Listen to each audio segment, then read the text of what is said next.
the African continent offers a glaring example of the inequalities that we confront.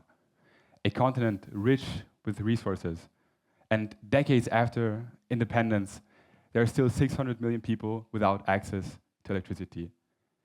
A continent where half the population doesn't receive the healthcare they need, where 60% of youth between the ages of 15 and 17 are not in school. Now, when we consider these inequalities, then we must also recognize the fact that we benefit from them.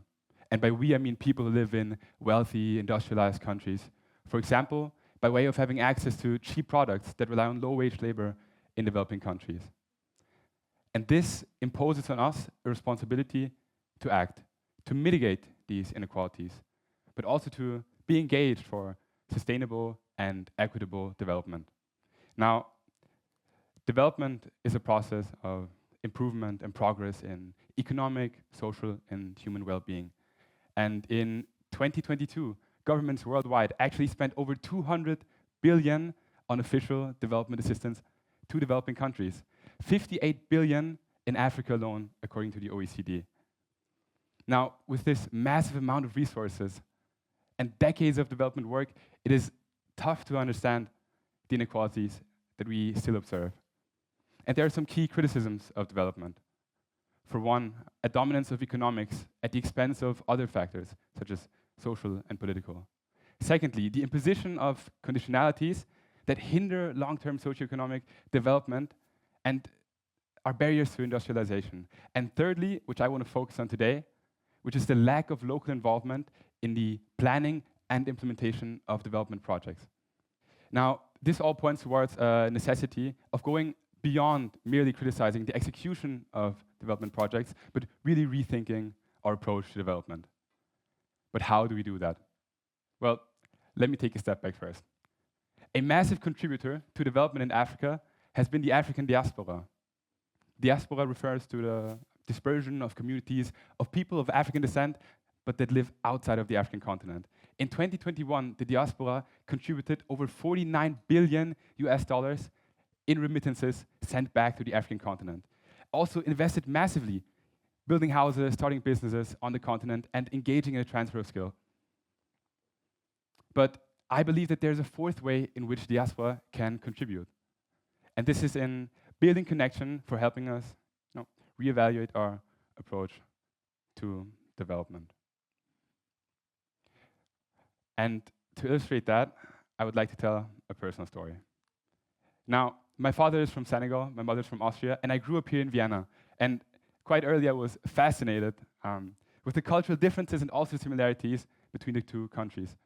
But at the same time, I was confronted, violently confronted, with the shocking inequalities that still persist. And this confrontation sparked in me a need to understand the circumstances that allow for such injustice. But it also sparked a desire to act, to engage for development. And this desire took me on a journey to a densely populated district on the very outskirts of the Senegalese capital, Dakar, where I spent a year working on the implementation of development projects. And in that time, I saw many projects that failed to reach their objectives. I mean, millions wasted on short-lived projects. Heavy agricultural machinery that was bought and after a short period left basically unused. Extensive training programs that taught skills that in fact were not at all relevant to the lived realities of the participants and beneficiaries. And what all these failures had in common were two things. Firstly, they were not adequately adapted to the needs and the objectives, but also the perspective of the beneficiaries. And secondly, they were often regarded by local communities as a process that was entirely in the control of external actors, which led to a lack of participation, a lack of ownership. And I mean, who can blame these communities? When we ask people to reconsider the way they learn, the way they work, the way they produce on their land in the name of progress, which all three of those things are deeply rooted in culture and tradition, then at the very least, they need to be a part of defining what that progress means and how to achieve it. Now, in development, we often say we want African solutions to African problems. And I had the chance of working with and learning from a Senegalese development researcher and practitioner and his team at Endegraf Sahel that champion a community-centered approach and have elaborated a according methodology. Now, what this consists of in practice is the facilitation of an exchange between communities, organizations, local authorities, and accompanying them in elaborating a collective vision for development and a collective project, while also assisting them with technical organizational expertise and, of course, the resources needed for implementation. And the benefit that this has is that local communities are experts of their own experience. I mean, they have a profound understanding of their challenges and their environment that we underestimate. And this knowledge is a powerful tool. However, it's not easy to facilitate such a process. Matter of fact, it's a delicate process that requires flexibility, understanding, communication, and also access to the communities. And this is where the diaspora comes in. I believe that the diaspora has a massive capacity to build connection, not just between countries or between individuals, but also directly with communities. I mean, there are hundreds of diaspora organizations in Europe. Many of them are concerned with issues of development.